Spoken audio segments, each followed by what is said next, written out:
Hai guys, hari ini mari kita bahas Date Game episode 2.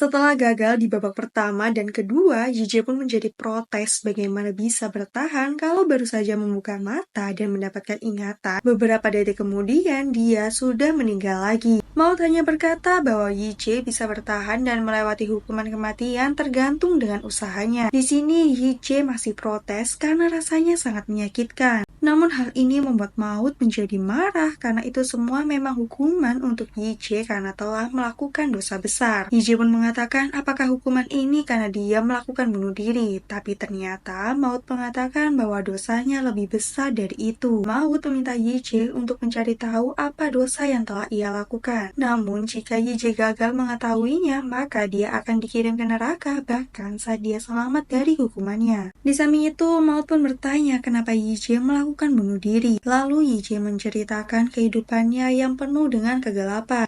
Nah, saat itu dia ingin memperbaiki perekonomiannya, tapi dia tetap gagal karena tidak mendapatkan pekerjaan. Bahkan ketika dia mencoba berinvestasi, dia terkena investasi bodong dan harus merelakan wanita yang dia cintai. Kemudian Maud bertanya apakah benar YJ bunuh diri hanya karena terasa hidupnya tidak ada harapan dan tidak pernah menyakiti siapapun. YJ yakin bahwa dia tidak pernah menyakiti siapapun, namun Maud memintanya berpikir lagi dengan baik. Tapi lagi-lagi YJ menolaknya karena ini semua sudah berakhir. Namun lain halnya dengan Maud karena dia tetap meminta YJ untuk menyesali perbuatannya dan bertobat. Nah, setelah itu babak ketiga untuk YJ pun dimulai. Di babak ketiga ini YJ masuk ke tubuh Yoksu, siswa SMA yang kehidupannya hampir mirip dengannya, yakni ayahnya meninggal dan ibunya menjadi tulang punggung keluarga. Melihat ibunya yang kelelahan ini membuat Yoksu berpikir harus belajar lebih giat. Tapi Yoksu sangat membenci sekolah karena dibully temannya dan diperas oleh temannya. Namun dia tidak memberitahu ibunya kalau selama ini dia dibully di sekolah. Yoksu tidak tahan dengan kehidupan sekolahnya yang seperti neraka. Lalu dia memutuskan untuk mengancam Jinsang bahwa dia akan bunuh diri jika Jinsang terus membulinya. Namun sayangnya Jinsang tidak peduli dengan ucapannya dan meminta Yoksu membawakan susunya terlebih dulu sebelum Yoksu bunuh diri. Nah, karena ancamannya tidak mempan, dia pun akhirnya memutuskan untuk melakukan bunuh diri dan menulis surat wasiat bahwa selama ini dia dibully. Setelah melihat ingatan Hyoksu, YJ pun membaca suratnya dan dia pun sadar bahwa Hyoksu ingin bunuh diri seperti yang sudah YJ lakukan. Tapi sekarang YJ sudah masuk ke tubuh Hyoksu dan mencegahnya melakukan bunuh diri. Itu berarti YJ berhasil melewati kematian Hyoksu. Namun saat itu si perundung yakni Jinsang mengganggunya lagi. Tapi sekarang yang ada di tubuh Hyoksu adalah jiwa YJ. Di sini YJ pun melawan Jinsang dan menghajarnya. Nah, pada saat YJ hampir saja menghabisi Jinsang, teman Jinsang tiba-tiba yang lebih kuat datang sehingga YJ kalah dan diberi pelajaran. Namun YJ tidak menyerah, dia pun mencari cara agar bisa bertahan di babak ketiga ini dengan cara melawan Jinsang. Nah, kebetulan saat itu Taesok menghentikan Jinsang yang ingin mengajar Hyoksu habis-habisan. Tapi hal ini membuat Jinsang menjadi marah dan langsung menampar Taesok di hadapan Yoksu. Di sisi lain, saat YJ pulang ke rumah Yoksu, dia sadar bahwa kehidupan Yoksu sama seperti dirinya. Sehingga di sini YJ merasa merindukan ibunya. YJ pun ingin menelpon ibunya, tapi dia tidak berani. Nah, tak lama kemudian Jinsang mengirimkan pesan kepada Yoksu untuk membawakan uang 50.000 won besok. Tapi di sini YJ mencoba melawan Jinsang dengan bersekutu bersama Taesok. Namun Taesok tidak ingin mengusik Jinsang karena jika dia menyentuh Jinsang, maka senior Jinsang yang lebih kuat akan datang. Di sini YJ punya cara sendiri, yakni saat dia dibully oleh Jinsang, dia meminta Taesok untuk tidak ikut campur. Dan sesuai prediksi, Jinsang meminta tolong kepada seniornya untuk membalas dendam kepada Hyoksu. Tapi pada saat seniornya mendatangi Hyoksu, dia kecewa dengan Jinsang karena Jinsang tidak bisa melawan anak lemah seperti Hyoksu. Sehingga akhirnya Jinsang pun dibully dan dijauhi oleh seniornya.